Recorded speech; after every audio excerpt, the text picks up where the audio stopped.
Pat Forde covers college sports for Sports Illustrated. He's a senior writer. I'm hopeful that he's got something positive to say because he has been on a negative streak, and Pat Forde joins us on the program. Let's start with good news with college football. What do you have for me, Pat? Well, some practices are underway. Some teams are working out, actually, hitting each other, swapping a little spit out there. We'll see if it actually leads to real football games between different institutions of higher learning. Not sure we'll get there, but by golly, we're taking small steps, Dan, baby steps toward a season. How's that? How big a news was the Connecticut opt-out? Well, it was significant. First FBS program to say we're not playing. That's a state that has very restrictive state local guidelines right now, travel restrictions, and they don't have a full schedule because they're an independent team, had opted out of a conference. So, it's hard to know for sure if this is 100% health and safety related versus the logistics of the season as an independent that nobody really cares about. It's not Notre Dame as an independent, it's UConn. But it's significant that somebody said, no, we're not going to do it. They won't be the last, I don't believe, but they certainly are the first. How big are the opt-outs so far with the players themselves? I think they're very big. A lot of big names going, and there's a lot of speculation and rumor about that there's going to be a whole bunch more in the future. I think a lot of them are kind of holding their cards right now, waiting to see if there even is a season, because they don't want to be the one that steps up and says, no, I don't want to play. If they don't have to. If there's not going to be a season in the fall, then they can just say, okay, well, there's no season in the fall, and they're certainly not going to play in the spring. But you're seeing some big time receivers from the Big Ten. Micah Parsons, the linebacker from the Big Ten as well. There's some big names opting out with more to come, and I do think it underscores to me, Dan. First of all, they're taking their future very seriously as potential NFL players, but also there's this sense or this feeling that, college football is almost as much of a risk as a reward these days for high-level prospects. It's like, this is something I have to go through to get to the NFL, and all I get out of this is potentially a torn ACL, as opposed to, oh boy, I get to play college football. Yeah, I don't know where we're headed, and I know that I've had doubts, but they're substantiated. They're rooted in actual reality, because two sources have been with me all along just to say this is going to happen. They're going to try to do this. I'm just trying to look at the likelihood that this is pulled off is what?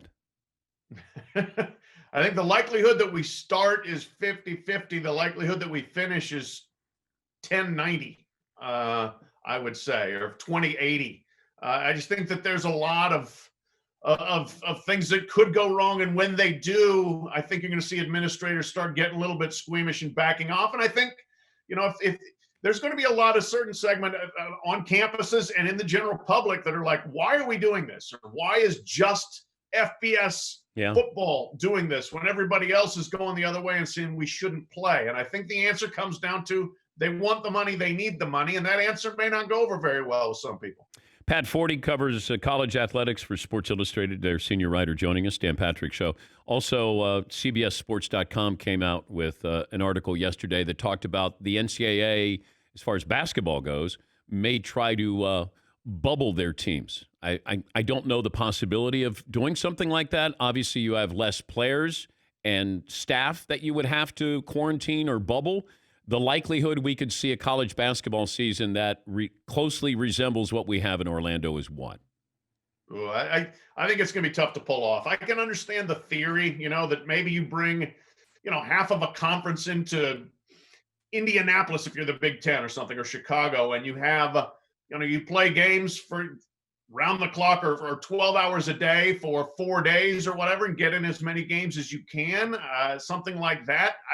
But geez Louise, it's tougher, much tougher to pull off when you're talking about guys that theoretically have classes, even if they're not in person, they still have classes online. You have other logistics from other sports on campus that you're trying to take care of as well. I just think it's much harder to do in a college setting than it would be in a pro setting, and I just don't think they can pull it off. You had a conference call with the coaches in the Big Ten, and that was on Monday, right? And we just got some details that Jim Harbaugh kept interrupting Ryan Day, the Ohio State head coach, and basically accusing him of violating an NCAA rule. Now, why isn't the media on that call, or that we don't have the audio from that? The media, we're not invited to most of those calls. I mean, But what is it? What is the conference call for? The coaches get together and do what?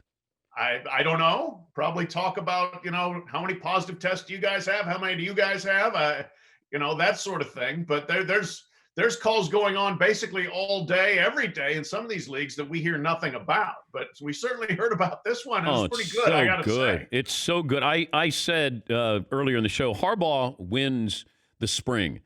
He doesn't win in the fall, but he wins the spring. He's always got, a trip with his players. He's got something to say here. And then Ryan Day, the Ohio State head coach, reportedly told his players, we're going to hang 100 on Michigan when they meet.